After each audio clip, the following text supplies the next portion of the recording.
190 million pound scandal में chairman PTI के जिस्मानी रिमांड में तौसीक का तहरीरी हुक्मनामा जारी कर दिया गया है। एहतसाब अदालत के जज मोहम्मद बशीर ने 5 सफ़हात पर मुश्तमिल ये हुक्मनामा जारी किया है। डेप्यूटी प्रोसिक्यूटर जनरल नैब सरदार मुजफ्फर अब्बासी ने मजीद 10 रोज़ा जिस्मानी रिमांड की दरख्वास्त दी थी।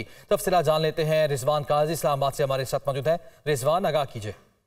जी, एहतसाब अदालत इस्लामाबाद के जज मोहम्मद बशीर ने चेयरमैन पीटीआई के 4 रोज़ा जिस्मानी रिमांड के तौसीक का हुक्मनामा जारी किया है। 5 सफ़हात पर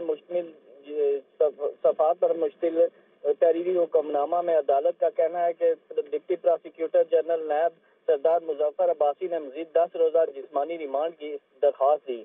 नैब ने बताया कि अली जफर एडवोकेट नैब की तलबी पर 23 नवंबर को नैब दफ्तर में पेश हुए और उन्होंने मुतलका रिकॉर्ड नैब को फराहम किया। अली जफर ने 24 मार्च 2021 के मुआहदा का रिकॉर्ड भी नैब को फराहम किया।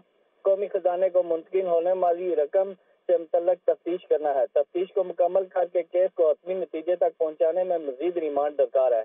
दौरान समाअत वकला सफाई ने मजीद रिमांड की मुखालफत की और 2 लेटर अदालत को पेश किए।